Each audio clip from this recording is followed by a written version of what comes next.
All right, welcome everybody to Dallas Person Robotics Group. This is the 13th of March, and we're here for our regular Saturday meeting. This month we have an awesome high school team by the name of Iron Reign presenting, and they're going to give an update on their competition robot and whatever else is going on in their world. Before they do that, briefly about Dallas Person Robotics Group. Been around for a while. Since 1984, actually, a 501c style organization. We meet every Tuesday night and the second Saturday of every month. And we like to build robots and putz around with things related to robots and have competitions now and then. But a lot of it's about just learning and community outreach and hanging out together. We think of covering STEM for all ages, and we really enjoy problem solving and sensors and motors and microcontrollers and building things. We want to give a shout out and a thanks to our supporters, and we really appreciate what they do for us, help us keep this program going. Today, there is no housekeeping. That's the leftover from the prior thing. We're just going to dive straight in, and Iron Reign will give their presentation. Then if there's anybody that would like to bring up some other topics in a kind of ad hoc way, we can go through those and have a wrap up. But having said that, then if there are no other questions, hearing none, great, let's pass it on over. And Team Iron Reign, please take it away. What's been going on in your world? All right. Can you see the presentation? Yep, looking good. Hi, we're Team 6232 Iron Reign from the School of Science and Engineering. You might be asking, what is Ftc? Ftc stands for Tech Challenge. It's a robotics, competition that focuses on robot strategy and an award strategy. The robot strategy is more traditional robotics. It's got a functional design in which teams demonstrate through demos and recordings how the robot works to score instead of points through putting rings into the goal. We'll talk more in detail about that later. Award strategy, basically, this is the more abstract part of the competition. It requires teams to have an engineering portfolio, a notebook, and the portfolio have to have diagrams, computer-aided design pictures, and shows the evolution of how the robot came to how it is.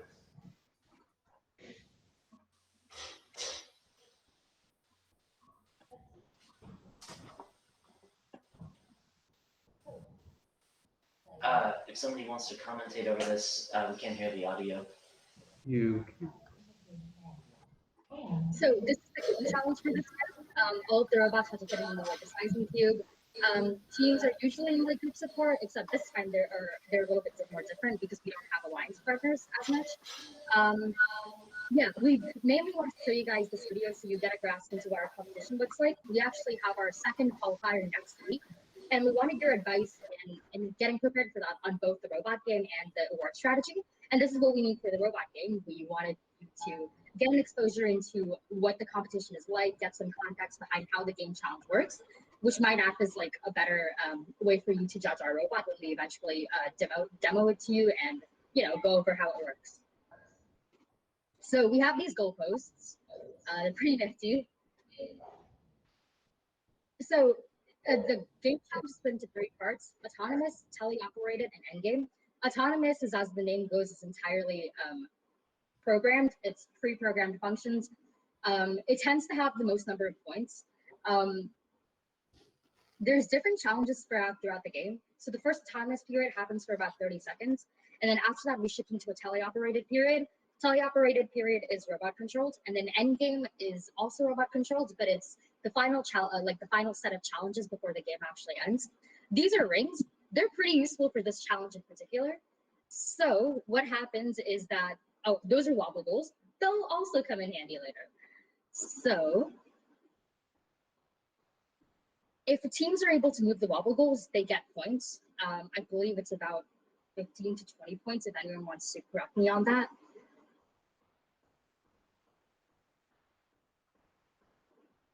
We'll actually have a code portion of the presentation later where we'll be able to explain our autonomous. The next part that comes with the autonomous is the ring scoring portion. So teams are allowed to preload their robots with rings.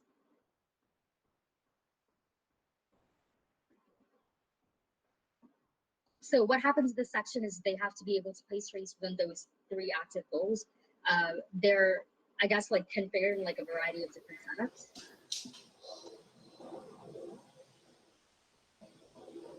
Oh, we explained like vision to figure out what the stack is on that. Oh yeah, you want to go ahead? Oh yeah, sure. So we started out by using vision to figure out how many rings are set down, and you saw that there were 3 different zones. So depending on how tall the stack is, you have to put the wobble goal into a different position. And so you can park on the line for 5 points. You can score in the low goal during, and this is all on Auton. You can score in the low goal for, I don't know how many points. 3 points. I see. You don't need to go into all the details. You can start Yeah. through. You might want to speed this video up too. That's a good point. A good, interesting bit about that you just saw, that line. You can only shoot rings, which is the main primary part of the game, from behind that line. That white line in the center, I should say.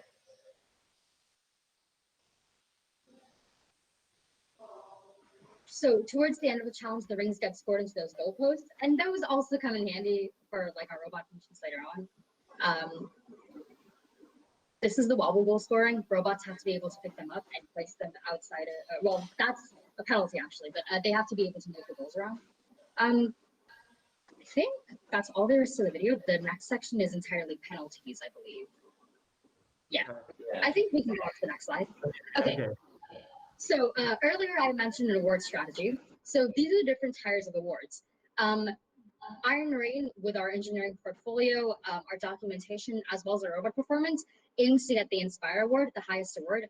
Recently, we were able to qualify to the regional championship through the Inspire Award, but we're constantly seeking to improve our documentation to be able to improve award tiers. As we go through this presentation, we'd appreciate it if you could go through these award categories and see if we're able to address each one of them sufficiently through our presentation. Towards the end, we'll also share a copy of our portfolio for you to look through and see if that also seems to fall in line with the award criteria based on your judgment. So the design award addresses a functioning aesthetic design of the robot for a game challenge. It goes without saying that this has to be well documented. Motivate addresses outreach to non-engineering communities. That could include school, students in the community, just bringing STEM and FIRST to other people within the FIRST that aren't within the FIRST or engineering community. And obviously all of this outreach has to be well documented. The control award looks at how well we're able to use our sensors and softwares to improve how our robot functions. This is mainly a code-based challenge, but it also comes with a documentation portion. The Innovate Award addresses how well we're able to document how the robot design has evolved, but also whether or not this design is innovative and functional. This is one more thing that we'd appreciate it if you'd be able to see if we were able to address this well enough in our presentation as well as our documentation. The Connect Award is given to teams that are able to outreach to professional engineers in the community. That's you guys, where any outreach to engineers in the community falls under this category, and obviously it has to be well documented. The Think Award looks at overall best engineering documentation. This is calculations, mathematics, diagramming, strategy, anything that shows the judges that the team has undergone a sufficient, thinking to get to where they are, that they've thought about their strategy, that they've undergone sufficient planning, and all of that is well documented, falls underneath the Think Award. And the Inspire Award is given to teams that are able to meet all the criteria for all of these awards. So it's considered the highest honor.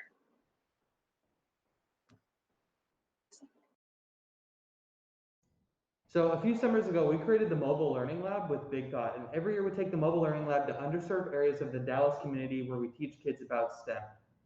This big red X shows that we're not taking credit for these past season's accomplishments, though. This year, we were actually able to move on to transition to the second MXV.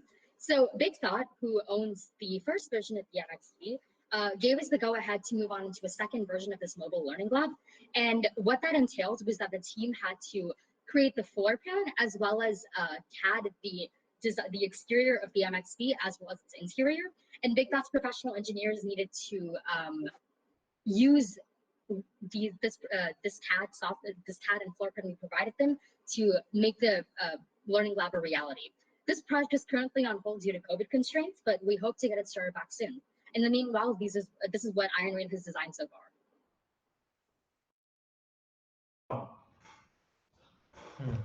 This year, we're supporting 2 rookie teams and a university team.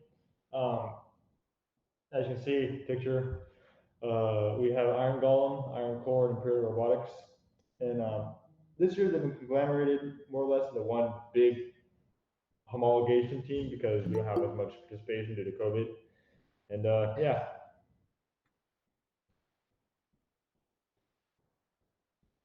This is our website, www.ironrobotics.org. You can visit us. We have visitors from all 7 continents, including Antarctica.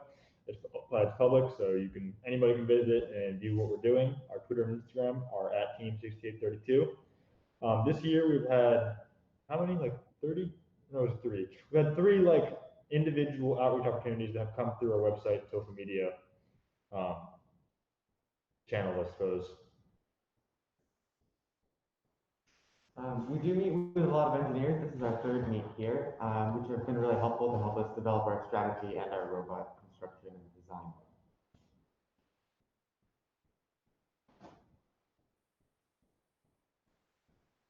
Anisha? Sorry. So these are some of our partners and sponsors. They helped us make the transition to the second MXP possible, and they also helped us make our CNC investment possible.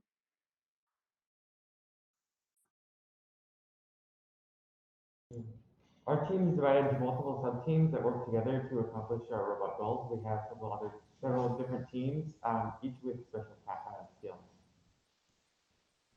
And within the build team, we have this thing that we use, real engineers, I suppose, the engineering process, where we take the problem, we figure out a solution, we CAD it, we iterate on different prototypes, and then we start on the next problem. And next. So We do this this. is what, oh, Sorry. Go ahead, sorry. We do this for every subsystem, including code. So this is Okay, so here you see that we've mapped our goals for the seasons based on the challenge. We started with an analysis of the challenges, determined an optimal strategy to solve the challenges, set goals for ourselves, and began different projects. Okay, so earlier in the season, we took on the challenge of CADing a robot for this year's season within 48 hours. And our video on YouTube has reached 4.4K views. That's not a real robot, by the way. That's a rendering. So these are intake prototypes. Our current version is a mix between the Caterpillar and the belt drive intake. Yeah. This is our current intake. It's a mix between a lot of our other intakes. It's got a custom designed belt, and it also kind of flips out to best pick up the rings. This year we decided to reuse our chassis and circular system from last year because it's both precise and allows for free rotation, which were extremely useful this year. It also allowed us to reuse our resources and make up for some of the lost in-person time due to COVID. We have, however, made some changes to this chassis this season, and all of these 3D models are new from the season as well. This is the progression of our robot this year, starting with our chassis from last year and testing on different intake and launching methods. You can see the progression through the different steps.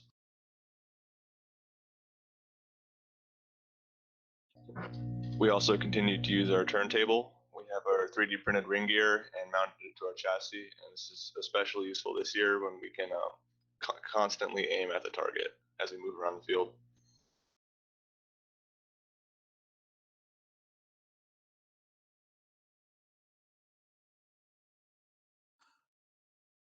Okay, whoever's Jose? talking, we've been muting people just because of the feedback, so you might need to Can you hear unmute me now? yourself.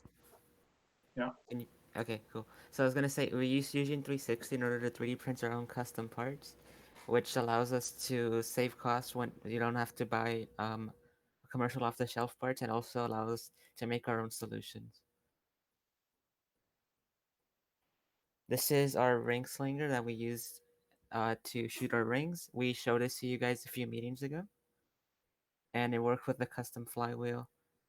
And these are the progressions that we took to get there. So we initially began with the semicircle, but then we thought to conserve space on the robot, and because it has been proven that a quadrant is enough, will give the ring enough acceleration, then we went back to that.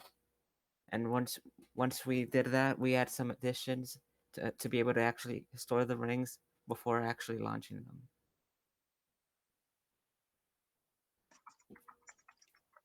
The center part of the flywheel is 3D printed out of NinjaFlex, and the outside parts, the metal parts, were cut using a CNC.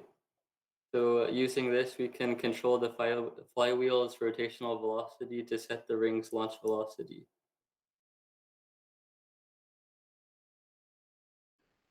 Here you can see the evolution of the guide wall. Initially, it started as in CAD, as you can see here. Then it moved on into a more dual system where it's like a gate. Then the gate was now triggered by like a little servo thing that like opens it up for the rings to come in. And then as it transitioned to CAD, we ended up having the guide walls separated so the rings are able to be intaked and then triggered into the actual flywheels part of the system. And finally, you can see what the guide wall looks like now that it's constructed. And all of these are custom designed, by the way. So this is our CNC machine. This year we expanded on our capabilities. The past 2 years we've been kind of learning on it, and then this year we took on the challenge of the flywheel and the launcher, which are both pretty specific parts that need to be very accurate and well balanced. Adding on to the use of Fusion 360 and CAD, we model our entire robot.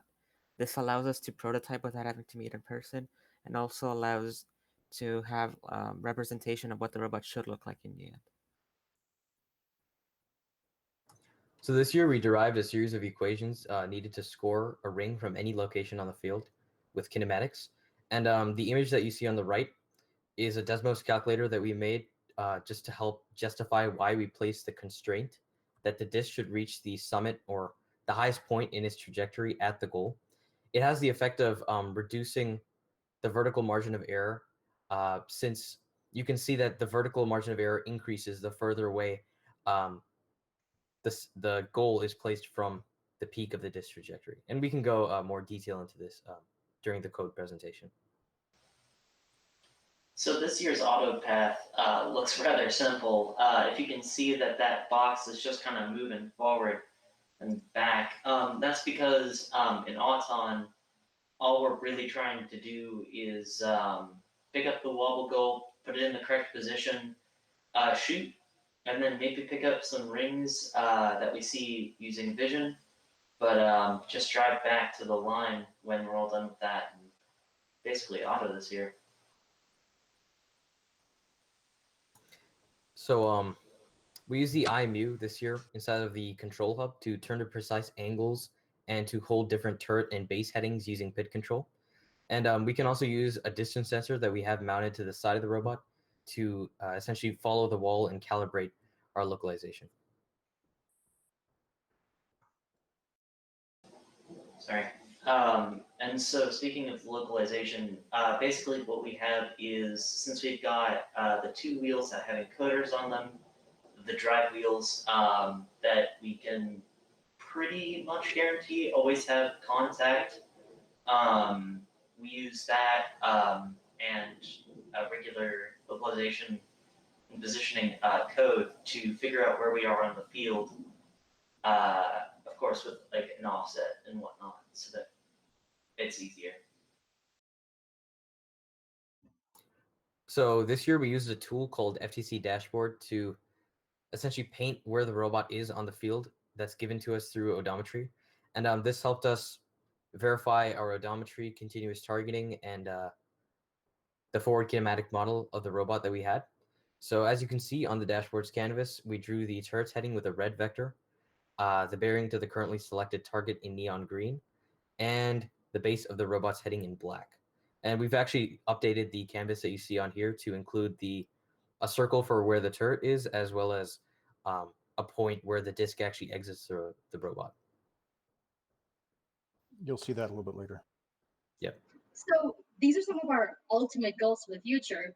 Ultimate goal is the name of the season this year, so it's a fun. Now, anyways, the first one is a pancake flipper. So between the intake and the ring slinger, there's a gap in between, and we want to address that by having like a pancake flipper mechanism. So what it does is that the second the ring launches, lands on there, it flips up, and the ring goes to the ring slinger.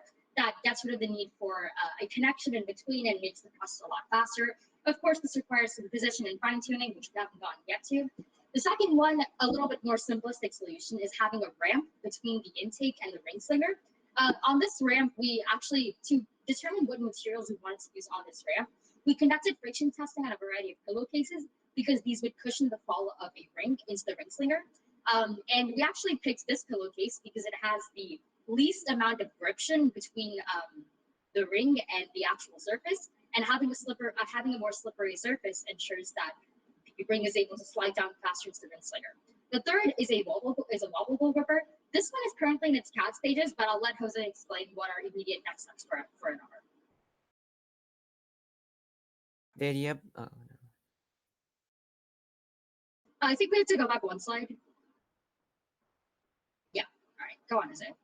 Yeah. So the idea behind this one is to take up as little space as possible, because this is going to be underneath our ring slinger, and it's going to, when at rest, it'll be folded as back as possible in order to take up as a little, as Cooper is showing you guys. We want to fold that to at least 270 degrees. That way it's completely hidden underneath the ring slinger. And we had to take this to CAD because that prototype that Cooper has on him right now can't accomplish it.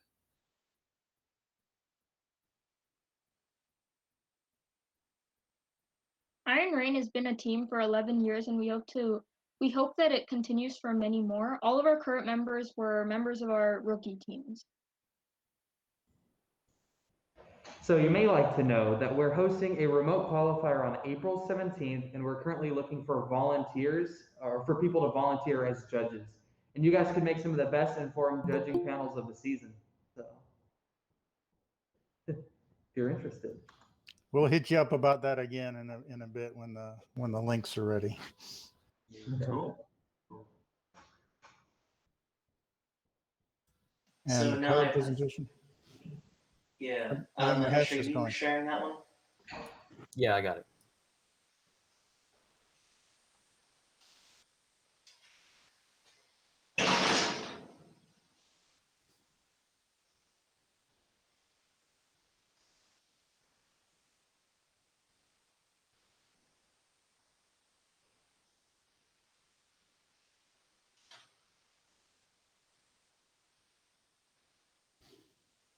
So me and Mahesh are the primary coders of Iron Reign, and we both, I guess, have somewhat of a specialty, and so we'd like to talk about that, I suppose.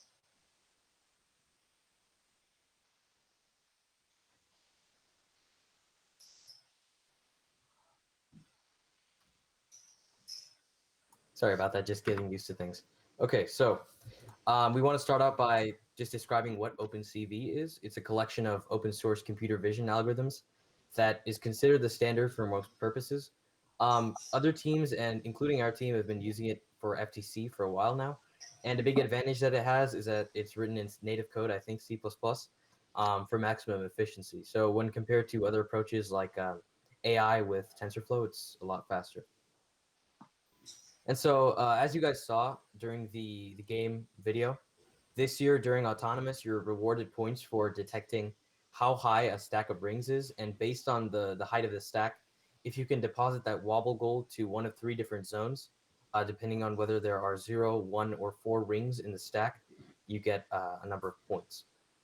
And so the way we do that with Opencv this year is we take the raw webcam input, we put a mask on that just to get rid of the surroundings and just focus and isolate on the disk. We follow that up with a normalization step to account for different lighting conditions, environments, etc. And then we follow that with a blur just to get rid of any shadows, lines between disks in the stack, and just make everything more homogeneous and easier to detect. Then we follow that up with an HSV threshold, which has the effect of generating a black and white image based on the hue, saturation, and value of each pixel in the blur image.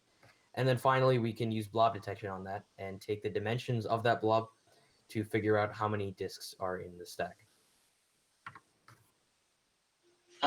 So as stated earlier, we have a localization and odometry system, basically where we have a preset origin in the middle back of the field when you have the goals at the front. And this is really useful. We haven't actually had this in past years, or we had it in years past, but like way past. Basically, this year it's super useful because since we know our position on the field using, I guess it's basically just trig.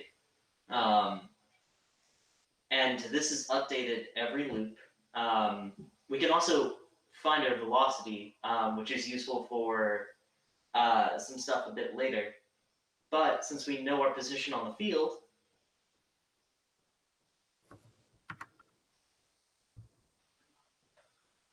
So yeah, since we know our position on the field, we can continuously target a goal as well as shoot into the goal by changing the angle of elevation of our elbow, how fast our flywheel is spinning, and the heading of our turret.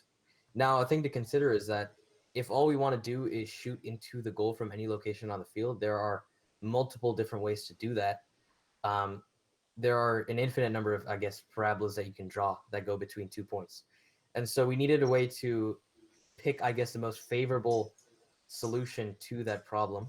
And so after some consideration, we figured out that if we made a constraint that the peak or the summit of the disk trajectory is aligned with the goal, as you can see in this top image right here, then we can reduce the vertical margin of error that the disk experiences for a given, I guess, horizontal amount of error.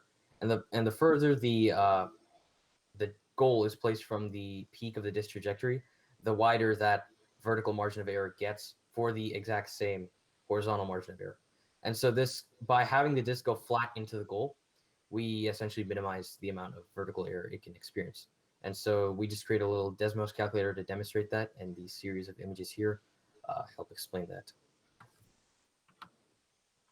So with continuous targeting, obviously we need some sort of equation to figure out both our speed of our flywheel and the angle at which we should shoot.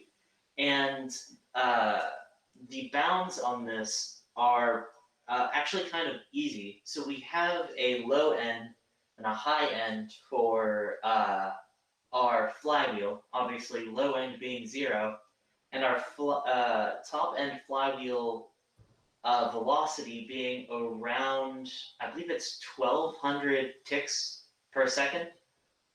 And so since we have that bound, and we also have the bound, like the physical constraint of the lowest elevation of the whole elbow mechanism that angles the launcher. We have the lower bound and then a higher bound too that are physically, I guess, bound. And so with all that in mind, we were able to create these equations to figure out what exactly our I guess the parameters for every launch should be. And this is done continuously, since we always know our position and therefore our distance, as well as our heading or our bearing to whichever target we want. And a great way that this is I think you can skip this one. It's redundant. All right. I suppose, yeah. This is the updated one. Go ahead. Cooper. Oh, sorry.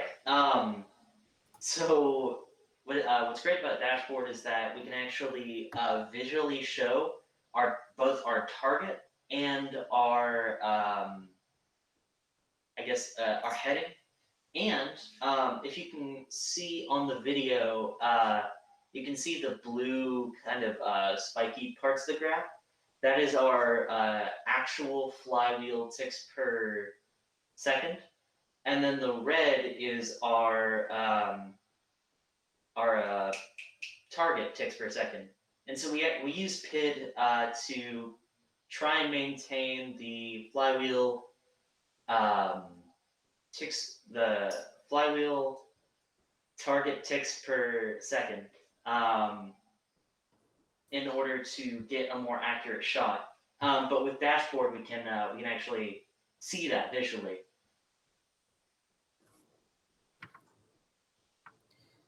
And so with Dashboard, we can verify a lot of the different things that we can do.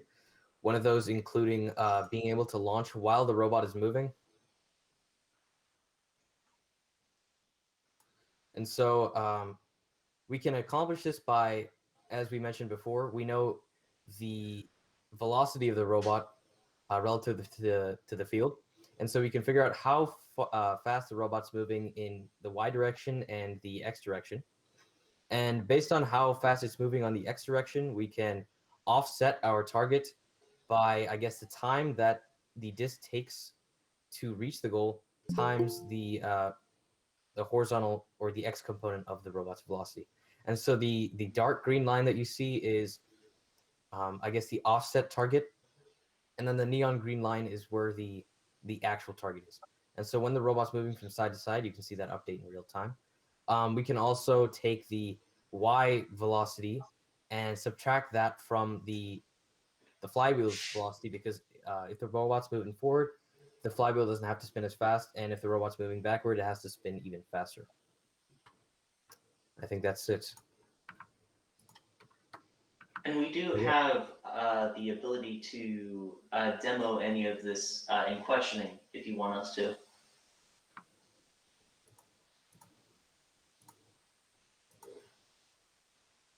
Is that the end of your presentation, guys?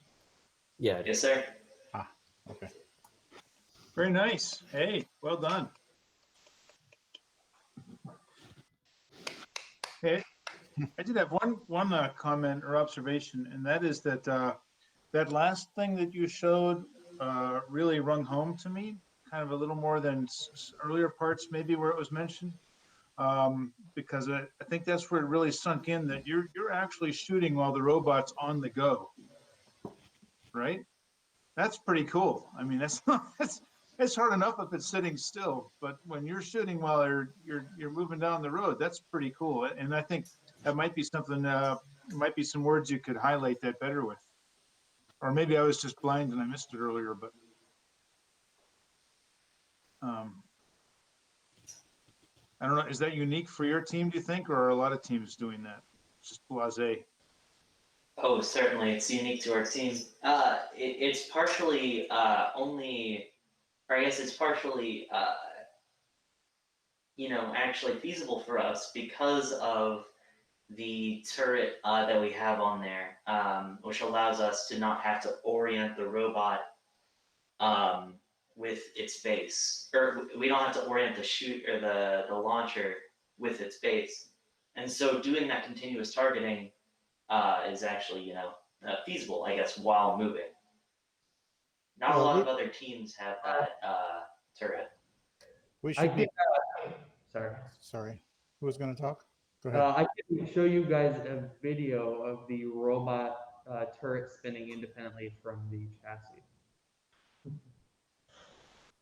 There, if you can see this video, a couple seconds in. You see that the turret is staying completely stationary while the chassis is spinning. Yeah. And this is So, oh, sorry. so you must have a slip ring or something to go full continuous rotation, right? So, I mean, those are pretty, to me, those are pretty cool design elements and not necessarily the easiest things to pull off, but really, like moving parts and stuff, to me, the purpose is where the real value lies, and the value is in, well, just as you said, you don't have to turn the robot, you can shoot from any angle, but you also don't have to stop. We should be careful about claiming that we're the only team that does that. We're the only team that we know does it. Yeah. And but we haven't advertised it that much either. There are lots of teams out there who have field positioning. They know absolutely where they are. Yeah. Some of them, there's one or two teams that also have a turret. The vast majority of them solve their problem of being able to aim in a different direction than they're moving by having mechanism setups. And they've got ways to compensate for that. So it's not like it's uniquely possible for Iron Reign to do this. And I would bet that there probably are some other teams doing it, but we just haven't heard about it yet. I don't know. I'm pretty sure none in this region are doing it. Well, yet.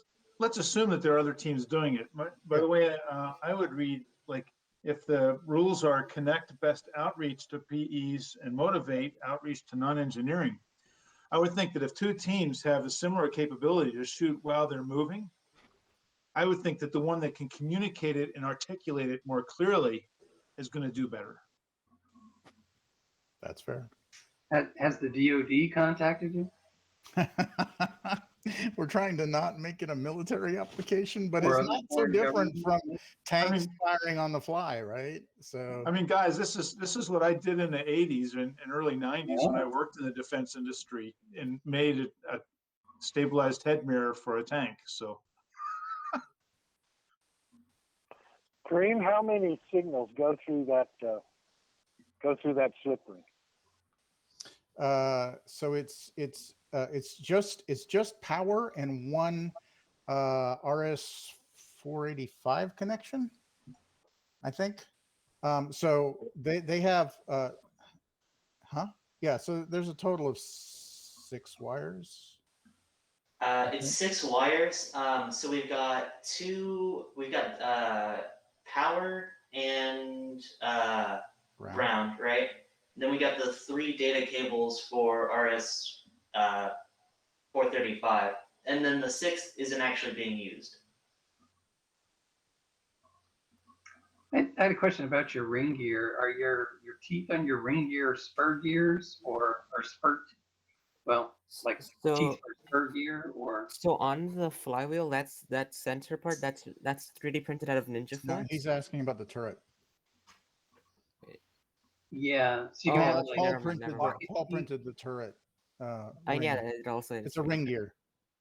Yeah, but are the teeth on it like are the teeth like you would have in a spur gear, or is it a sprocket that has an idler that just has a round bar? It's a spur gear. It's a spur gear. Okay. Yeah. In a planetary arrangement. Oh, okay. So there's a big giant. Did they show it? Was that in the presentation? There's a big giant ring gear that goes all the way around the turret. Yeah, I can pull that picture up. And that's 3D printed nylon. Yeah. Okay. I could certainly try and. Did you have to use big teeth to get the correct detail, or? Those are kind of big teeth, and yeah, it's just we didn't need that super precise positioning, and we just wanted beefier teeth that could handle the stresses. Yeah.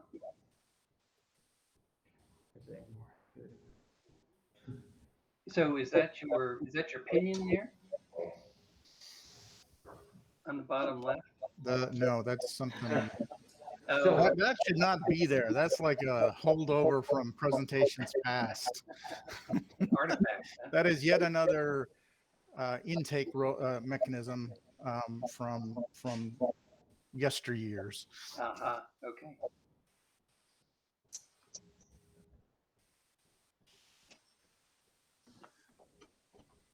I'm surprised you guys don't have more questions. Well, actually, I do have one. I apologize for coming in a bit late. I didn't hear how you guys did position localization, or I'm not sure how you called it, but knowing where the robot is in the room. How's that done? Yeah, was that SLAM? So we have 2 wheels, right? And we can guarantee that 99.9% of the time they're both going to be on the ground.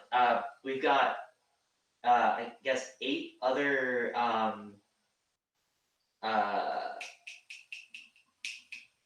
what are the wheels that just go side to side? Omnis? Mecanum. Or Omnis. We have 8 other Omni wheels that act as idlers, with the front 4 almost always being above. They only come into contact when the robot does a hard stop, and then that means that the back 4 don't necessarily always have contact either. So we have encoders on the drive motors for the 2 big wheels, and using that and a bit of trigonometry, we can calculate. I guess we can calculate like and a ticks per meter value based on the gearing. What is that? A reduction to the wheels. But basically, it's just taking the cosine. I'm not good with trigonometry. Taking the cosine or sine of the value based on our IMU heading relative to the field, and then some way, somehow, that gets to an X and Y position. I'm bad with math.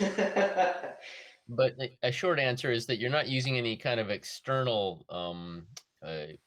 like infrareds or any kind of devices in the room. You're basically using IMU and odometry to locate the robot. Yeah, no Yes, sir. features, I guess.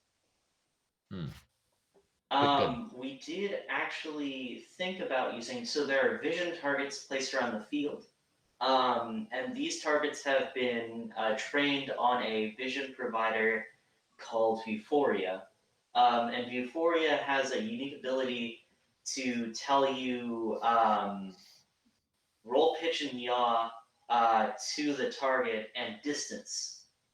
And so I know some teams are using that for positioning. And in fact, we were going to use that, but we had issues with Vuforia within our code base and just in general with like repeatability. To actually square the robot to the field, it's not currently working as of right now, but we have a distance sensor on the right-hand side of our robot. So when we travel up the field in Auton at the very beginning, we can two ways, right? We could see the distance at the end of Auton, and we can figure out how far we've drifted from the wall, and we can offset our IMU and our field position based on that. Though currently we're looking into having just a basic wall following, and at the end of it, we assume a certain position and a certain 0 heading, and we just set everything to that. Right. If you assume that all walls in most places are 90 degrees, that if you follow the wall and come upon the next wall perpendicular, you can have a pretty good idea that you're facing it directly. More or less, yeah. Yeah. I think David's done something like that where he basically triangulates against a corner. Yeah, that's pretty much what they're doing. So and the whole purpose of that is to align the robot's axis with the field's axis. Right. So from that point on, you know where you are on the field. And so the one way to do it, a lot of teams do it. We've done it in the past also, where you just line up your robot eyeballing it very, very precisely. You're prevented from using actual alignment aids to do that. So you can eyeball it, but if you want to insulate yourself from a sloppy setup, then starting off with a wall falling is one way to sort of accomplish that. And once they're aligned, as long as their wheels aren't slipping, they only have to go for 2.5 minutes, right? So the amount of drift that's going to happen in the IMU is almost zero, and there's probably going to be a little bit of drift in the odometry, but that's going to sort of self-correct. Like it'll sort of unwind itself a little bit too. So, thank you. How does the dashboard visualization get, your X, Y, and theta values? Is it telemetry or? Somewhat. Dashboard is made by another team, and it's built such that you import it as a class, you instantiate the object, and then you tell it to send packets of telemetry over the Wi-Fi signal. So we connect to the robot. On the laptop, we go through its IP and port number. I guess it's creating a web server. I'm not too good on web stuff, but I suppose it's creating somewhat of a web server that you're giving it server requests and getting data back. And it's pretty low latency, which is good. So yeah, Dashboard just runs on localhost as a little website, running a server, and then via an ADB connection with the control hub, that can send packets of information over to the laptop, which can then display it on the web dashboard when it comes to camera inputs or field positioning or different numerical values. We can graph those out, and so yeah. ADB stands for Android Debugger, by the way. Yep. So this is entirely Android-based system, and there are actually two different controllers working together. So on either side of that slip ring. So one of them is the master, and it has an embedded Android operating system in it, and then the other one is just doing low-level motor controls and sensor inputs and things like that. I had to step away for a while, so I had a question. I might have missed this. I know you're following your cone shooter is always the same direction, but are you also adjusting height, or are you just set?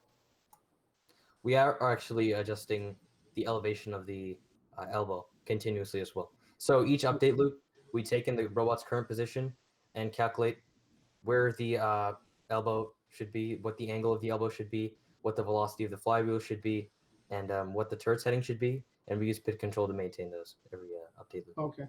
Cool. Yeah. So I think another thing that you guys could get a little bit more clear about is, so when you talk about continuous targeting and tracking, there's some sort of a disconnect on sort of how real it is. And I'm asking this for the group, is this something that should start out with a demo so you can really see it and then explain it? Yes, absolutely. I was going to say actually that for me it would, and I think I might have mentioned this in past presentations, but I think when I look back at my notes, you all started out straight from the process and the team and here's how we did the intake mechanism. And when I think of presentations on something this complex with this many people, I know at least it would really help me if it would start off with, okay, so based on that project, we're using a differential drive chassis. We have a turret with a slip ring that always tries to keep pointed at the goal, no matter what it is. And we're trying to always be ready to shoot, no matter if we're sitting still or moving, and whatever the overall concept is, and then drill down into, and to meet that overall concept, we went about it by doing this and then that and then this and that. I think that would have definitely, yeah, go ahead, David. I always find it more useful when I see a demo first, and you say, okay, this is how we did that, rather than me trying to imagine, as you put together a group of components in my head, how it's going to behave when you're done. Yeah, I You mean, start off with, this is how it behaves. Let us show you how we got to that. So there's a bit of a catch-22 here, and I agree that probably this presentation would have gone much smoother had we sort of inverted it like that. There is when they're in a judging session, and the first slide deck is pretty much the kind of stuff that they have to show in that presentation, and they went slower this time, right? So, and they explained more things, but that also kind of drew it out. They are limited to a 5-minute presentation, right? They have 5 minutes, and requirements are everybody has to talk. Yeah. Right. And they have to cover, there's a whole laundry list of different things that they have to cover, a lot of which are not robot specific, right? So that's why you see that stuff in there, and they still have to get that out in 5 minutes. Now there's a 10-minute Q&A afterwards, and that's where they tend to do all of their demos. But to like, I can't maybe you away, but 30 seconds on a demo is very, very costly in that 5-minute. Kareem, maybe you do that like a TED Talk where Yeah. the initial speaker actually just has a video playing behind him of Right. the robot doing its thing while they make all the introductions. So you kind of have two channels of information there. yeah, that's a good idea. I think Dave's onto something. One other possibility you could do is two of the team members that aren't initially talking, one could turn on the robot, the other one could place a target, you know, your slot that you're shooting to, a cardboard I cutout. can tell you or something. I can tell you from my own experience that 5 minutes is hard. Yeah, I understand that. Yeah. 20 minutes is so much easier than 5 minutes. Oh yeah. What I'm saying is, this way you get your demo going while you're talking. You're doing your 5 minutes. I would like And to raise, I guarantee you that if your thing is working, they're in front of them while the guy's talking at you. They're going to be looking at the robot. I'm going to disagree. Because Yeah, that's the real bottom line. The real bottom line is that you're tracking your target and you're moving. Do you follow me? So if you could set that up, even if the guy's going through all of the required stuff that you need with different people talking and everything. you know, I agree with all of that, but I want to caution having 2 points of information being thrown at the judges at the same time. They're going to pay attention to one and not pay attention to the other because we are humans and we get to pay attention to one or the other. So yeah, but some of this, I mean, having been a judge, I can tell you some of it is boilerplate. Agreed. And so they're checking off the boxes. Well, they did talk about this. Yeah, they mentioned that. Everybody talked, blah, blah, blah, blah. But in the real thing, what they're really looking for, or at least I did, was something unique that the robot could do. You know, I can be quite honest, you know, if I came in and they showed me a pile of parts that didn't do anything, or I could look at it and I could say, well, have you done any on autonomous? And they said no. If you guys are saying, you know, you come in, if you could, that's a good point. You say in practice autonomous runs, we've achieved X number of points. Boom. All right. They're going to know, oh, they got it. They got an autonomous and it's been successful. All right. And we achieved that by using an auto tracking system or an auto targeting system. What that means is our robot can target while it's moving. It can target while it's rotating. It can target when the height changes. You see what I'm saying? Mm-hmm. And that way you're hitting all the key points. Boom. And you want to impress the robot, and in fact, you could even do that to have your different people if you had them coached right. So like you could say, and we do this with an auto targeting robot, and then the next person in line is going to say, it targets when it's rotating. The next guy says it targets when it's moving. It slices, it dices. Yeah, right. I mean, and each person hits the point. All right. So when they're all talking, but they're also emphasizing each point. Boom, boom, boom. And anyway, those are some ideas. I never was in a judging situation where there was enough time. Because not only, you got, I think technically you got 20, but I think it's 15 minutes really. And the problem you ran into is you were 10 minutes late. And if you're later in the schedule, you're 30 minutes late. So, you're trying to figure out, because there's no timing between the judging sessions. Otherwise, one team goes out, the next team comes in. If you got to go, They've changed that this season. So all of the judging this season is remote. So it's all happening over Zoom. The schedule is kept to very tightly. They're allocating an extra 5 minutes to sort of take notes between teams and to get to the next room. There's no actual travel involved, and since it's in Zoom, the judges go to the team's room when they're ready to start hearing the presentation. So it's just the judges traveling around, and all they're doing is going from one breakout room to the next, and then they go back to their private judging room for each panel. So for the 5 minutes. So then you guys got to do some Zoom meetings and look at how it looks good on your screen. Right. All right, because you're going to have a bunch of pictures. You ought to obviously have one on the robot doing its thing. He's otherwise, like Carl double logs in here, but this is Google, but you get the idea. You double log in on something, and one of them showing the robot and stuff. Well, the other, so when the guy's looking at all the little windows, he sees not just the team members, but he sees more information. We do have somewhat of that system, if you want me to show you right quick. Well, it's up to you. What do you guys want to spend your time on? I have a question. So basically you're saying it's a variation of this because, like Doug, I was a judge and we had a room that they came to. So it's similar to this. So if it's similar to this, do you have like a presentation screen that you do, or do you have multiple windows? Yeah, it's both. So just like when you're presenting here, okay. In Zoom, the same thing happens. Is the majority of the screen is taken up by the presentation, exactly like you're seeing right here, and then there might be a panel of talking heads beside it. Okay, so in that case, if it's that, yes, you definitely want to review this tape video when we get finished with it. Sort of highlight the things that are positive and minus. Some of the thing would be is feedback, sound, noise can be distracting. So you want to try to eliminate that type of problem. I do agree having a okay. Speaking of feedback,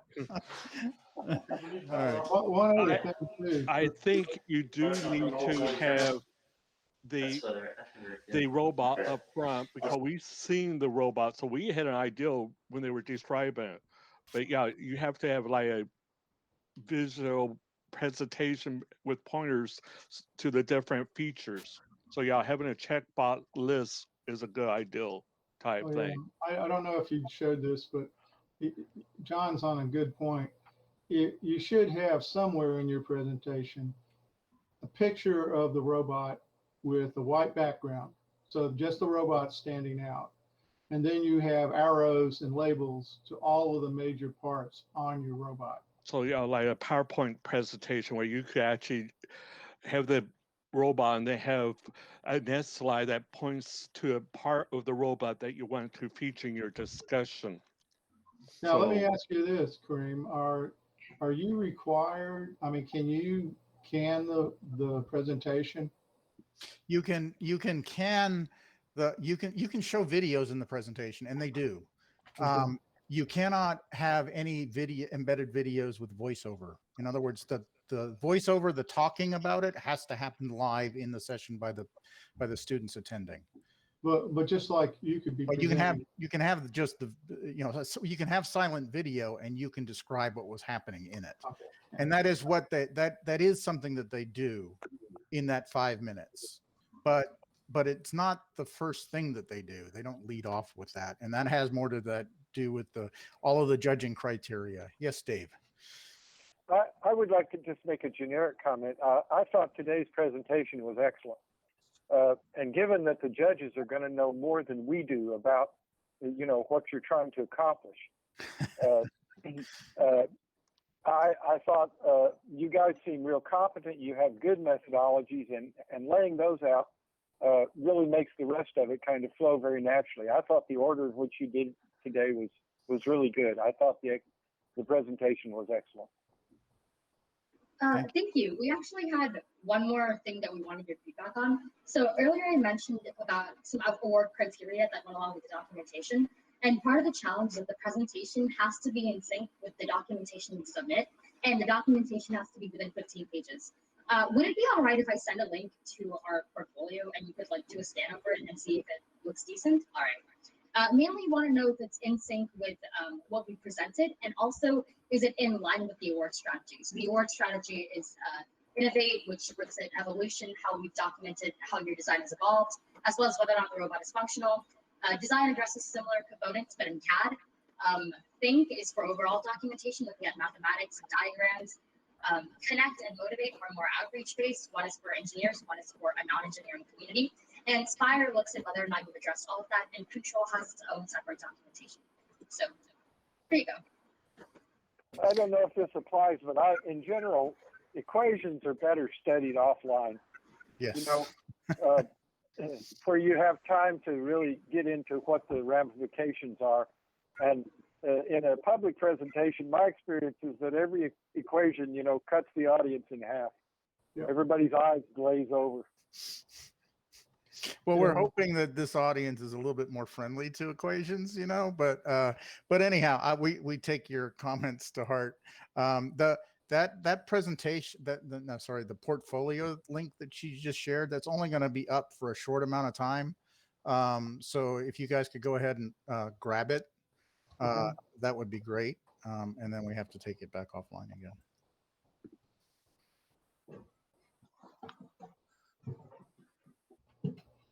So we never got around to an actual live demo of the robot. So, I think we're probably running long on time for you guys at this point. But if you want one, we can do it. But yes. Yes? Yes. Okay. Yeah. Start doing something with it, Cooper.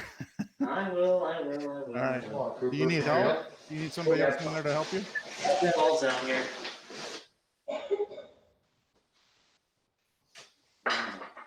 What do you need to do? So you can see dashboard if it ever loads. We're seeing only dashboard. We're not seeing the camera of the field. This is our code base. It's a spaghetti mess, is what I like to call it. It's my spaghetti special. That's what makes the world go round, though. Yeah, that's fair. Spaghetti code. At least the robot. All right, can you get on camera? Can you put dashboard in the custom view? All right, I will. So I need to do your. Grab the camera and just follow the robot. Just follow, okay. Yeah. Hey, Kareem, Yeah.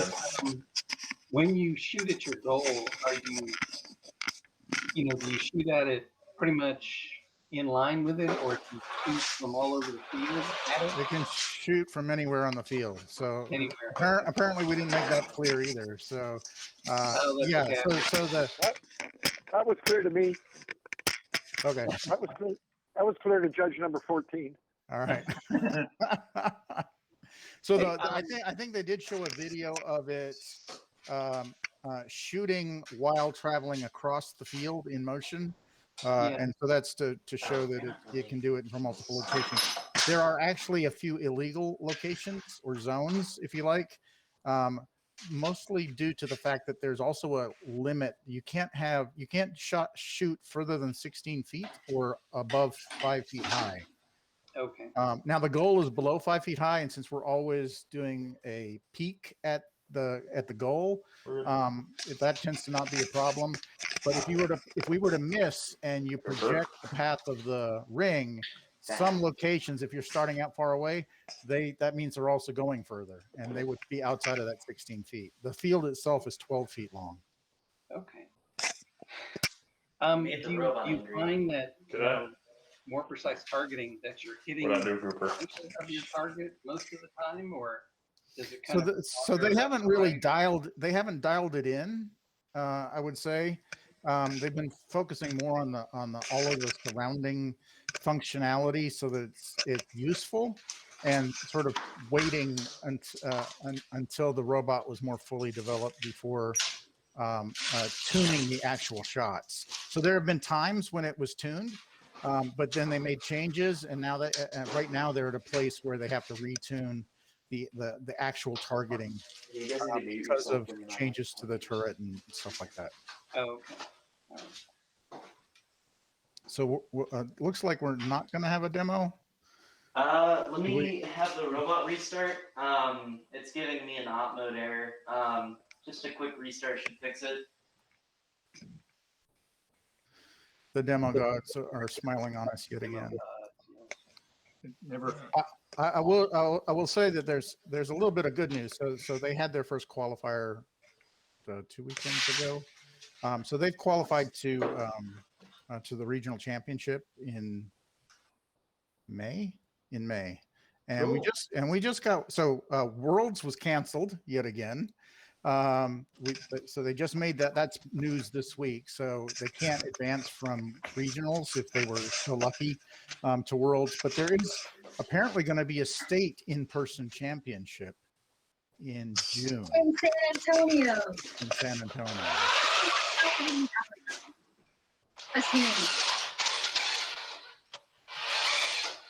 So you can see that. Mahesh, can you sort of talk over what the robot's doing or explain it? Sure. Yeah. All right. So if we could go back to the dashboard real quick.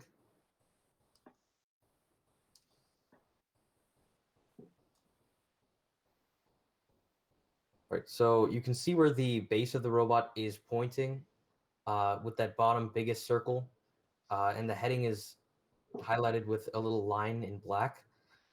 And so you can see that we can rotate the turret independent of the base. The turret's heading is in red, and so we have two different IMUs, one on the turret and one on the base. So right now it's not targeting anything, right? So you don't see a green line. There's no active target, and so Cooper's doing manual control over the turret at the moment. So yeah, the default behavior. Sorry. I think he's going to show you picking up a ring. Are you? Yes.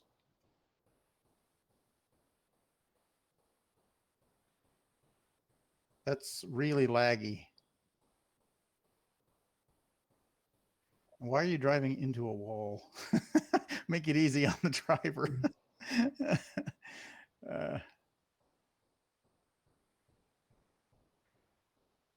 So did you see what it did there? Yeah. It's kind of hard to explain. So I think Looked they right also in the bay.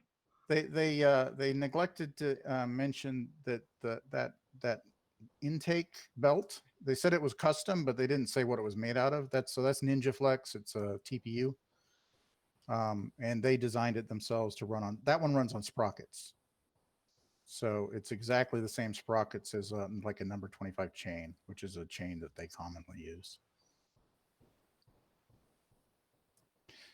And so the bottom of it, the ring evader, yeah. the bottom of it sort of walks over the ring as it's doing the intake, and then picks it up from the far side, and then flips it up into the ramp, and then takes it up, and then shoots it. It's got its own trajectory into the intake system. So speaking of shooting and targeting, so you can see on dashboard right now that there's no green line, but as soon as I target something, right now I'm targeting the high goal. It's really easy to select through targets.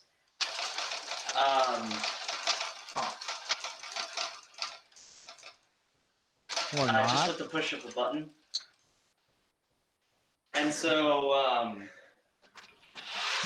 you can see that when moving, the turret does turn.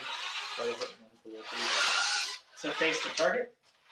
And then it's a bit harder to see, but you can see that the inclination is also changing.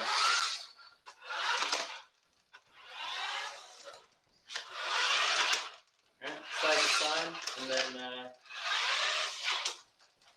there was a bit of refactoring quite recently. That's the shakiness you see. A bit of an issue with competing values for what the actual position of everything should be, but that's easily fixed. So now we can press one button to toggle the flywheel on, right? And it's using PID to get up to a certain value. And we've got a driver control, I guess, kind of logic, where you can only actually shoot the thing if it's up to speed. So I can press one button. A bit high, but as he said, it's not like explicitly tuned just quite yet. We didn't see where those went. The camera wasn't showing that. Aww. But yeah, I think it looks like it's shooting high, but the bigger deal is like, is it shooting consistently? And then you can adjust your targeting offsets a little bit.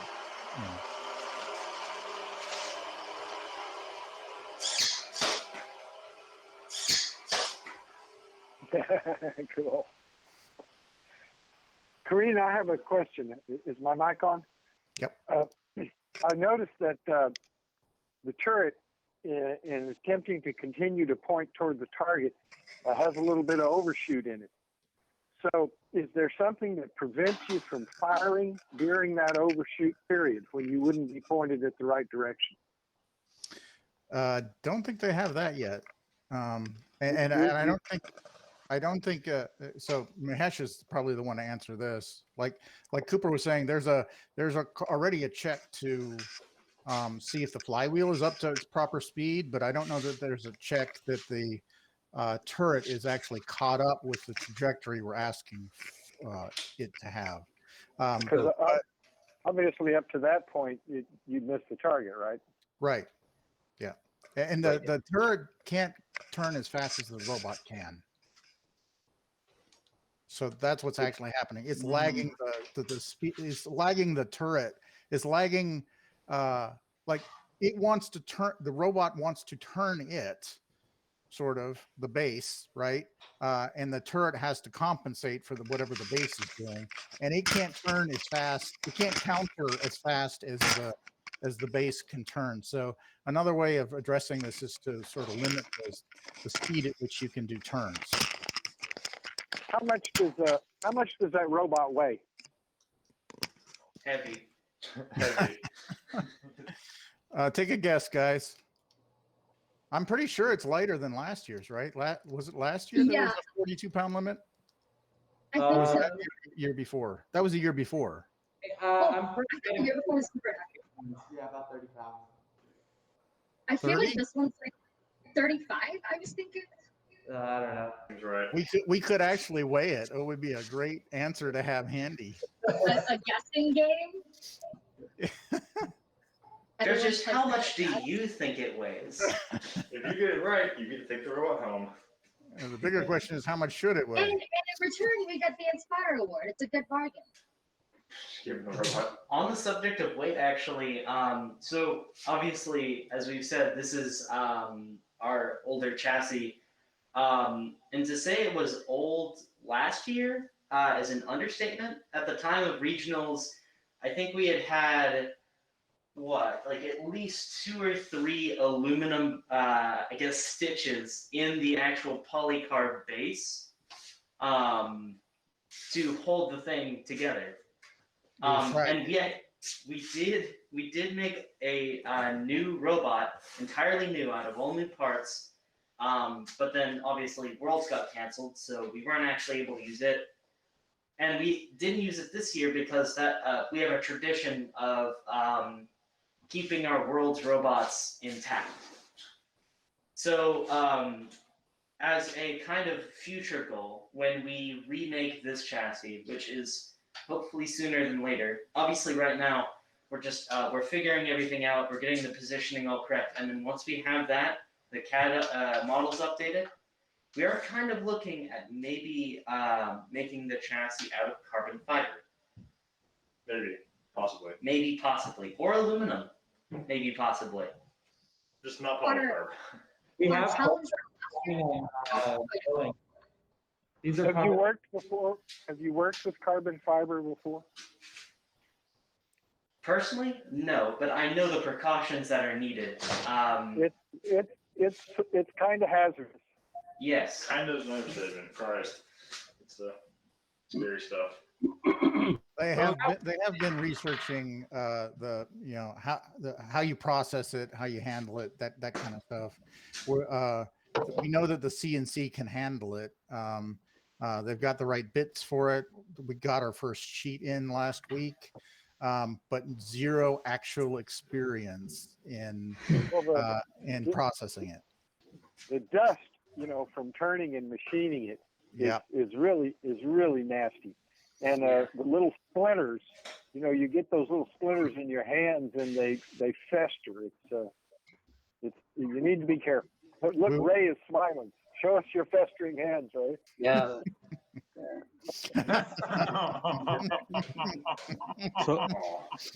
So I agree with that. That was a big shard.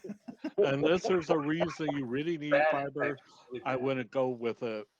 Okay, in other words, the benefits versus the risk factors. Yeah. I've been using 3mm Delrin plastic, and the stuff cuts like butter, and you can put a drill or any kind of any hand tools, power tools into it. I mean, I use a miter saw on it and cut it, and it's, I think, probably weight-wise, considerably lighter for its strength than aluminum. It's shatterproof. Trying to think what else. It is not rigid though. It's not rigid. Well, but if you were not in sheets, right? No. So you have to figure out how to stiffen it. And one of the things that they were hoping to get out of it. So just looking at we got a 4mm sheet that is 600 millimeters square, and it looks like it will be plenty stiff for the 40 pounds of that robot, and so provide a very rigid, stable base for it, and still have the tiniest bit of flex, so it's not like it's going to shake itself to death. Well, I have also used structural fiberglass, which you can order like from McMaster Car or one of those places. Wouldn't that be as nasty to process? Yes. Yeah, it would be. But it wouldn't, I think with the carbon fiber though, I mean, both of them have dust that's probably it's not so good for your lungs.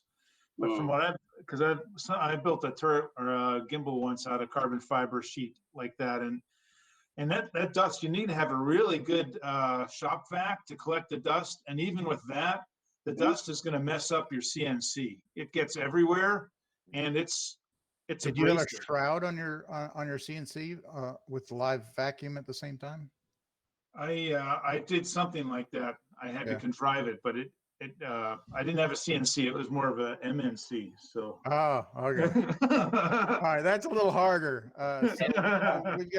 We're installing a dust shroud on our CNC and gonna have it. So basically, it's got bristles all the way around it, and then a very strong vacuum. We don't have with a HEPA filter, but I'm concerned that the filter is still not going to be enough for the really fine particles. Because they're super fine, and I found that no matter how good I was at keeping the dust away, you still wanted to go down and wipe down the bearing races for the CNC or whatever tracks. You want to wipe those down pretty often, because if that powder gets on there and you run the bearings back and forth on your machinery, you're going to wear out your machinery. The reason I was suggesting the structural fiberglass, I've used some of that, and you're right, the splinters and the dust are just as obnoxious. However, it's very stiff. It's quite stiff, and it's a lot cheaper than a sheet of carbon fiber. A lot cheaper. It is cheaper. That's true. Are the manufacturing tolerances as good though?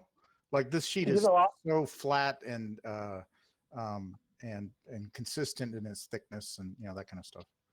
I've never had a piece of it bigger than like 2 feet by 3 feet, but I used it. The JBot Robots chassis is made out of that, and I've used it pretty successfully. I like the fact that it's very stiff. It really won't flex. I probably have a piece of it here. Let me go look. Kareem, just to confirm, because it's actually a question that I'm looking at for myself, is that the 3 mil Delrin sheet, of course, is has some flex to it, but I was looking at the 10 mil Delrin as structural members, and then I'd back that up in certain places with aluminum. It's upstairs. But actually, is that still got too much flex? I'll show it to you when I can. I'm sorry, I had to answer a question I turned away. What flex? Well, I was just wondering, because I'm actually planning to use the 3 mil for the sheet for certain parts of the robot, but I've also got 10 and 12 mil Delrin available, and using that as a structural member. Do you think that's still got too much flex? It depends on the length of the plane, right? Yeah. So Delrin is a very strong plastic. There's no doubt about it, and it's fantastic for bearing surfaces. It is very heavy. It's actually one of the heavier, denser plastics. Like it's a lot heavier than carbon fiber. But in terms of when you get to thin, so if you get thick sheets, it's going to be obviously much stiffer, but then you got a lot more weight that you're dealing with. And I don't think it's really designed for sheet form. It's like if you have thick sheets, my thinking is you're probably cutting gears out of it or something like that. And it's but again, if you're talking a very small robot, the fact that it's heavy doesn't matter that much, because it's only when you get into these really big, we've got our robots are like 18 inches around. That's the carbon, that's the fiberglass. Yeah, that's David? the structural fiberglass, and it's nice stuff. It's not that expensive. You can see this little piece is just straight as a nail, and you can flex a little bit. But I've used quite a bit of this. And I find it real nice to work with. I would also suggest, this is exotic, but this is the kind of stuff that is that honeycomb? Yes. Yeah. Like if you want to build a kitchen cabinets in your 747. Right. This is what it's made out of. Now, this is not cheap, but it's amazing stuff. It's just iron stiff, and it doesn't weigh anything. It's impregnated with some sort of resin, and it looks like cardboard in there in between two sheets of something stiff. I got this left over from guys who build aircraft interiors, and they told me that to really use this stuff, every place you do an attachment, it gets what they call a hard point, which basically they poke a hole in it and inject some epoxy in there. Yeah. So it's not a trivial stuff to work with, but it sure is cool. I mean, as I say, it's just iron hard and weighs nothing. And it's not cheap. So there you go. And dealing with every single bolt location by injecting it that would be pretty tough for the team, I think. They did tell me that the seats in the aircraft, I believe, are spec to 16 Gs or something like that, but that these are only spec to like 10 Gs. So in a wreck, they're going to come off the wall and hit you in the back of the head. But they're light. But it won't matter because after 16 Gs, you're unconscious and dead anyhow. Yeah, so- yeah. I don't think I've anybody's never surviving. found any. I've never found anything to do with this. I just thought it was so cool. I had a comment back on, I think there's a slide on ultimate goals for the future. Yeah, the carbon fiber was supposed to be on there, but it hadn't been updated. Well, I mean, whatever goes on there, the only comment I'd add was that I was having a little trouble visualizing which item you were talking about and what its point was. So I was thinking it could help if there was just like one or two words for each image saying like intake mechanism, reduce bouncing or something, whatever the improvement is supposed to be in the part that it helps, that would help me as a viewer. Would it be effective if we had like an image of the robot in like one of the corners of the slides with an arrow pointing to the subsystem? Absolutely. Every more time that every bit you can add context like that, that helps so that we don't have to use our brains to try and piece together what you're talking about. Every other thing that you can do in the presentation, like where the visuals reinforce what you're saying in words and vice versa, that's all good. That's a good way to go. Were you able to take a look at the documentation if you had any feedback for us? Not yet, not me. They'll probably have to do that afterwards. Yeah. Yeah. That's a Is separate the thing. link still in the chat, or should I resend it? The link's still in the chat. Oh, is it? Yeah, for anybody that was in the meeting when you sent the link, they should see it. Green, have you considered? There's also like a carbon fiber, I guess for lack of a better word, cloth that you can use. So you can actually, similar to fiberglass cloth, you can actually make a mold and put this around. Oh my God, no, we're not going to do custom. Custom molded carbon fiber parts are hard, right? And to do it properly, you've got to have pressure vessels and vacuum capability and autoclaves and those resins. You're typically not using resins in carbon fiber. You're typically not using resins that are just self-hardening two-parters. It's a little bit different. For certain, when you guys do the real presentation, you need to wear the hats. The hats worked out okay. Yeah. So we used to be known for that, and so and we people are coming in from different locations. So Ben took our hat design and turned it into a snap filter, and so I think it's great. I don't know why Ben's not running it right now. It works some of the time. You can see it. So it works with the masks. And yeah. Well, that's another thing I wanted to ask. The aluminum stitching, was that the equivalent of baling wire? And then you wrap it around. You want to explain that, Trey? Or did you actually Or Ben? make filled aluminum? Or what did you I mean, they could show a photo of it, but basically, so the base is a 18-inch round polycarb. It's 1/8 inch thick, so 3.175, and it's cracked in numerous places. And they just took plate aluminum. Oh, like and drill holes on either side and lots of bolts, and it looks kind of like Frankenstein. That sounds like a balsa airplane that a guy used to know 30 years ago had.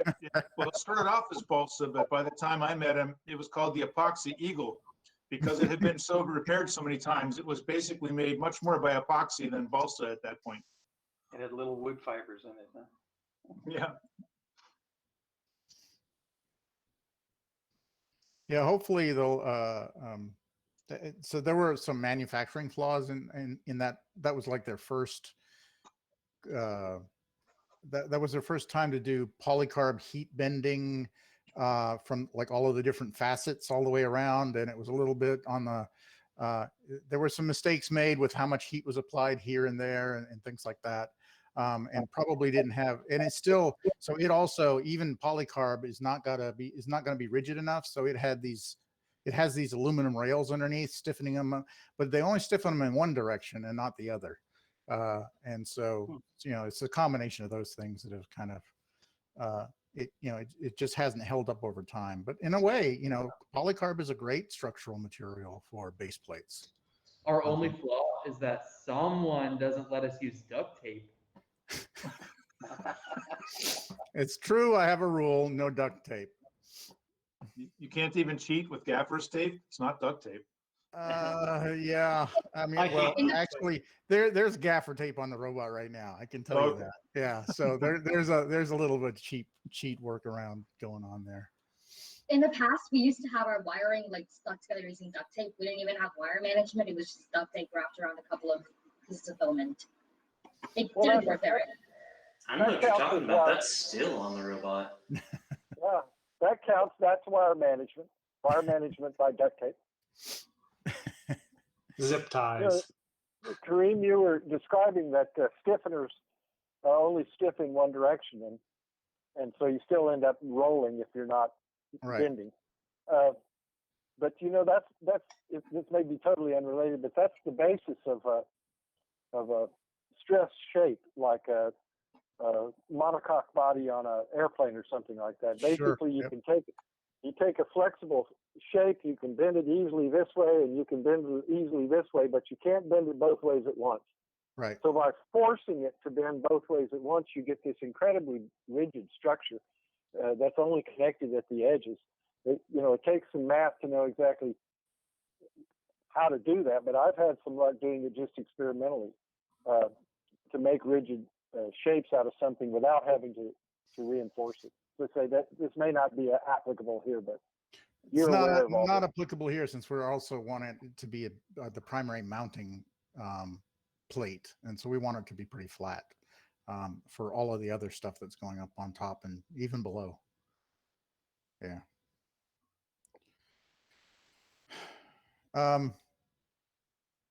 Okay.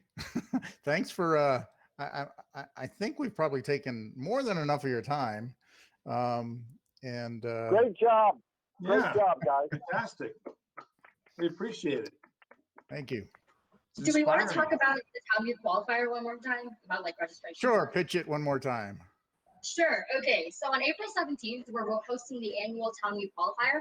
This is going to be done entirely virtually, and we're looking for volunteers, particularly judges.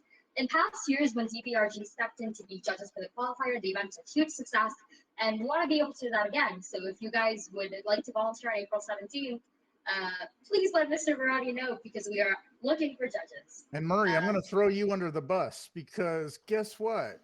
It's by Zoom, so you could judge from New Zealand, and that would be so cool. Well, it depends on what time of day, I guess. If it's in the middle of the night. Yeah, that's the problem. It's not. Well, but yeah, if it's a reasonable time and it's not when I'm like supposed to be at work or sleeping, yeah, that's a certainly a possibility. It's on a Saturday, starting at like 9 o'clock locally here, and I don't know. Ooh, 9 a.m. I think that's like smack dab in the middle of the night for you, probably. Probably Yeah, I think and Murray, it's not long. got you It's like a 6-hour. It's commitment. 9:45 in the morning here on Sunday. Yeah, we got you up pretty early today. And with daylight savings, which we start on Sunday tomorrow, it's even worse, I think. Yeah. Well, in any case, Kareem, just keep track of what time it is for me, and if it's not like something crazy, I can. Well, I think it's probably outside of your zone, but it would be cool. No, so Banavi is in India right now, and she decided. So she normally goes to the same school that the other students go to, but she had to go back for visa processing situation, and so she's maintaining Dallas time because she's still enrolled in school virtually, right? So she's it's in the middle of the night for her right now as well. Also, for some sympathy, the Kiwis are being hit by a sequence of earthquakes here in the last few weeks, so we have to extend a little sympathy for that. Okay, you got your excuse. All global. Well, excellent presentation. Thanks again. Are there any other questions or comments for Iron Reign? I want to Thanks for letting comment. us present to you guys I want in to like a comment series that your profile engineer, I look at it and it's looking clean, looks good. Main thing is, yeah, having the presentation looks a lot better than I remember some of those books, the profile books were so cluttered. This, yeah, it looks nice and clean overall. So, yep. Cool. Thank you. Right. Oh, so we should we email if we have follow-up feedback on that engineering portfolio? Should we email that to you, Kareem, and you'll get to the team? Could you email it to the team address? Let me. It's basically Iron Reign Robotics at gmail.com. Okay. It's whatever account I'm joined from. I don't know if you can actually just copy it from mine. I sent it in the chat. I just put it in the chat. Oh, it's probably in the chat. Yeah. Perfect. Okay. Well, that's awesome. And Iron Reign is going global. That's pretty cool. So every chance we get, yeah. Forget about worlds. You're already there. All right. Well, any other topics or items that we want to lollygag around on? And for those that want to, I'm gonna let the team. Sorry. I'm gonna let the team bug out so that they can continue. That this is also their practice or build day or whatever. So that they've got some other stuff to do. Our next competition is on is next Saturday. So they gotta hop right back on that. But so we're not gonna be hanging out for the rest of the meeting. But again, thank you for hosting us. We really appreciate it. See you later, guys. Thanks. Bye. Thank you. Thank you. Well, that's proper time management and everything. It's just so awesome. All right. Well, okay. So how are we doing? Are there any other topics? Just us? Just we want to talk about today? I know I'm anxious to sit down and do the AWS demo part 1, finish that up, and also try and see if I could do part 2 on my robot day tomorrow. You should be getting initial draft of the Robo Columbus rules in 15 minutes. Oh, cool. Okay, so yeah, I've updated it to increase basically or allow RTK. I upped the weight limit from 50 to 65 pounds, and the height it used to be 48 by 48 by 48, and I went to 48 by 48 by 60, so a person could have a larger staff, a larger mass if they wanted it. There may be, and then, just being careful about how to add RTK without allowing all sorts of weird beacons. So take a look at it and give me some feedback. Anybody who wants to review that, if they'll raise their hand now, I'll make sure they get a copy. Nobody's looking real excited. No hands. No hands. I don't see that either. Well, Carl has to do it because he's an officer. So anyway, okay. But so be it. Now I'll send it out to the officers today. I think that means we're easy, Doug. Just make some constraints and let's get past the constraints and do the fun stuff. Yeah, I agree with you. Okay. But in case I went weird, I need somebody to at least look it over. Okay. All right. Bye-bye. I'm out of here. All right. Well, guys, have a great weekend, what's remaining of it, and we'll catch you Tuesday night, hopefully. I won't unfortunately see you guys next week. I've got to be in a meeting, so I can't see you next week, but I'll hopefully be the week after. So bummer. Well, we'll look forward to you whenever we can see you next you guys. Thanks. Yeah. Bye. Take care. Bye now.